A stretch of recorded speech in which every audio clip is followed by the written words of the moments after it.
Hi, I'm Mike from 1A Auto. We've been selling auto parts for over 30 years.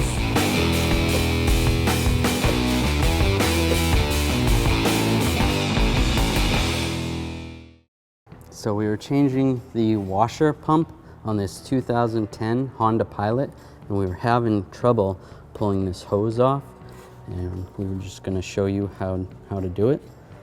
There's a lock right here that goes around. What you need to do is holding the hose here and holding the pump, you need to twist this lock this way, just like that. So you see that little slot there, and you can pull the pump out. There's little tabs in there that when you twist this back, the tabs go in and they will lock the pump.